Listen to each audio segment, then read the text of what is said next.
자, 화제가 되고 있는 수도권 소식을 집중적으로 살펴보는 이슈 포커스 시간입니다. 오늘은 류미리 기자와 함께하겠습니다.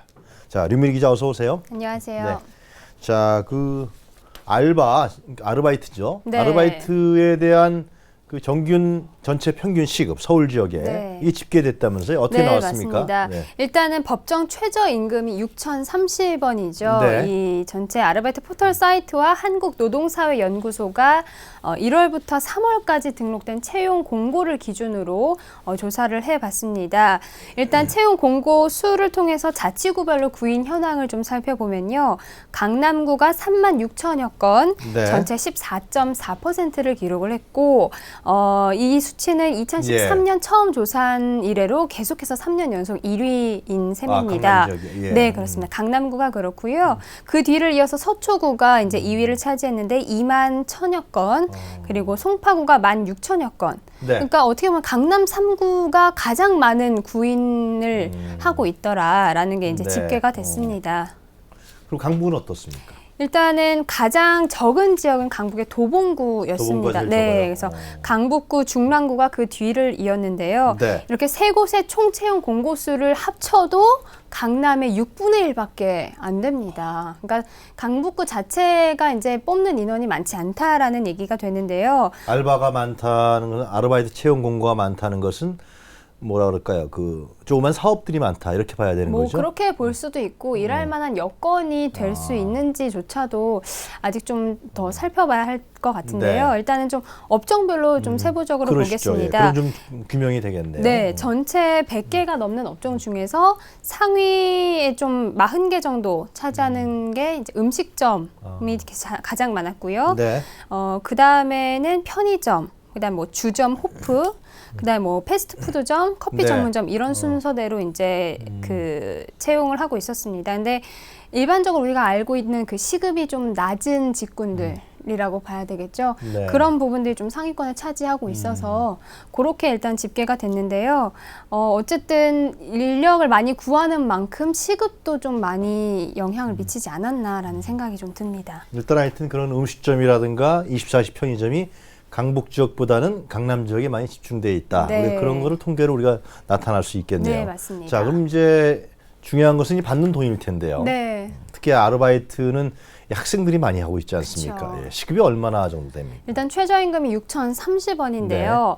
특이한 점이 강남 지역에 이 구인하는 곳이 많았던 만큼 시급도 이곳은 많이 준 것으로 조사가 됐습니다. 네, 강북 지역은 시급이 6,586원이었고요. 네. 강남은 6,660원이었습니다. 그러니까 그래요. 한 100원 정도, 100원 좀 안 되는 정도의 차이가 있는데 서울 지역 강남 3구 아까 말씀드렸지 강남 네. 서초 그리고 송파 는 특히나 6,700원이 넘었거든요. 높네요, 거기는. 예. 그러니까 어떻게 보면 서울 지역의 전체 시급 대비 한 45원 정도 높은 것으로 분석이 됐는데 아무래도 이 지역 물가 자체가 워낙 다른 구에 비해서 상대적으로 높다 보니까 이런 게 좀 반영이 된 게 아닐까라는 생각을 좀 더 해보고요. 네. 근데 좀 서울 지역 아르바이트 시급의 그 분포도를 좀 살펴보니까 그래요. 예, 대부분 6,030원 그 최저임금에서 7,144원, 그러니까 서울시 생활임금인 7,145원보다 낮은 금액이 전체 85%가 넘었습니다. 네. 그러니까 일반적으로 우리가 아르바이트로 받는 돈으로 생활할 수 있는 정도가 굉장히 열악하다라는 뜻이죠. 즉 다시 말해서 서울시 생활임금으로 그 받는 그 알바생들이 한 15%도 안 되는 그런 게 조사가 됐습니다. 네. 최저임금이 이제 낮아서 그런 거죠, 네, 결국은요. 그렇습니다. 잘 알겠습니다. 다음 주제로 넘어갈까요? 네. 다음 주제는 지금 그 야외 수영장을 취재하셨네요. 네, 맞습니다. 날씨가 더우니까 이제 야외 수영장을 이제 우리 가족끼리 많이 갈 것 같은데요. 얘기를 서울에 해주시죠. 사시는 분들이라면 한강 야외 수영장 이 소식 굉장히 기다리신 분들 많으실 것 같습니다. 네. 특히나 아이가 있는 집이라면 한 번쯤은 가보셨을 거라고 생각이 되는데요.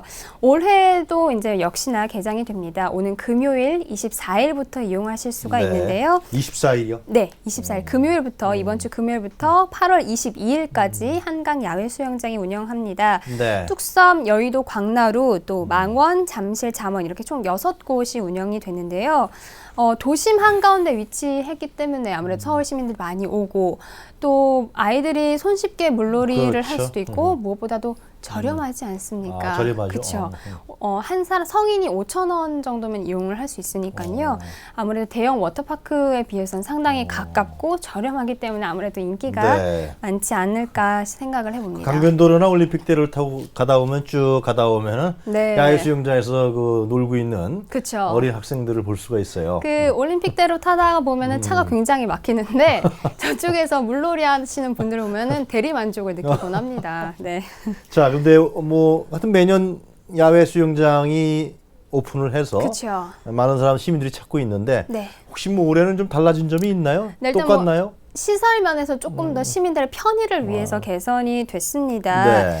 뚝섬 수영장 같은 경우에는요, 그 입장하기 전에 그 시민들이 굉장히 길게 줄을 섰어야 했거든요. 그런데 아무래도 야외이다 보니까 햇빛을 그대로 다 받은 상태로 이제 줄을 서서 기다려야 했는데 여기 이제 그늘막을 설치를 해서 이제는 그늘진 곳에서 조금이나마 더 시원하게 기다리실 수가 있고요. 네.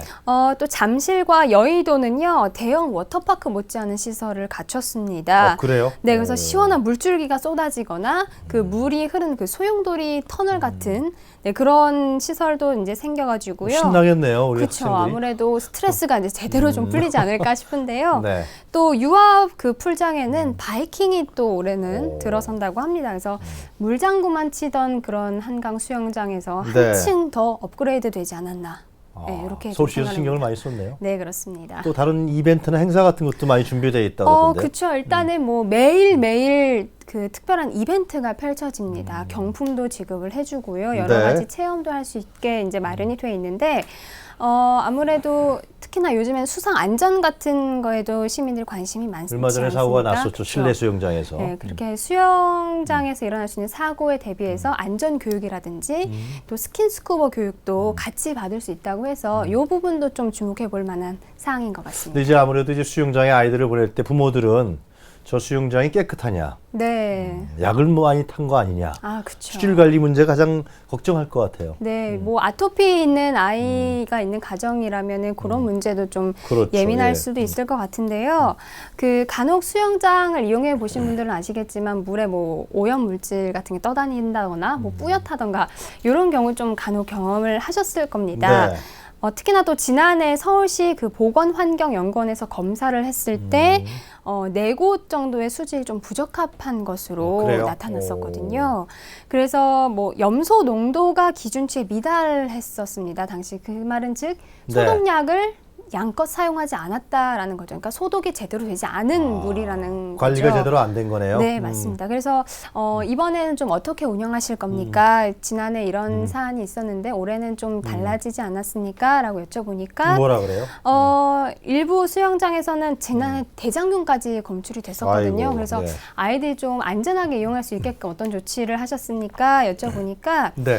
잔류 염소, 또 탁도, 수소 이온 농도 요 3가지 항목에 대해서 매 시간별로 네, 수영장마다 매 시간별로 이걸 검사를 해서 그 결과 수치를 게시판에 시민들이 볼 수 있게끔 공개를 하겠다고 밝혔고요. 네. 그 이 수영장 입장에서는 이 수치가 기준치에 되지 않았을 게, 그러니까 네. 더 오염이 됐을 경우에는 과태료를 부과하게 돼 있다고 합니다. 그러니까 아무래도 시민의 안전과 건강을 위해서 조금 더 신경 쓰지 않을까라는. 그 외에 류미리 기자 취재한 내용 중에서 수영장 이용 방법에 대해서 뭐 네.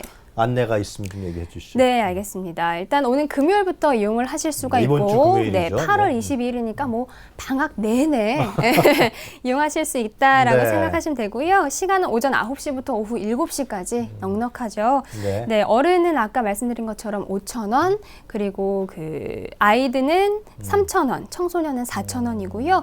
특히나 만 6세 미만은 무료로 이용하실 그렇습니까? 수가 있습니다. 지금 있는 곳이 잠실, 여의도, 뚝섬, 마포 쪽에도 있지 않습니까? 성산대교, 그 망원에 망원, 있는데요. 망원. 네네네. 근데 망원도 있고 잠원, 잠원. 광나루 그래요? 이렇게 6곳입니다. 잘 알겠습니다. 네, 취재하라고 수고했습니다. 류미리 기자. 네, 고맙습니다. 시민들이 재미있게 이용하는 것뿐만이 아니고요. 건강과 안전 관련되어 있는 만큼 마음 놓고 이용할 수 있도록 철저한 수질 관리, 검사와 관리가 필요해 보입니다.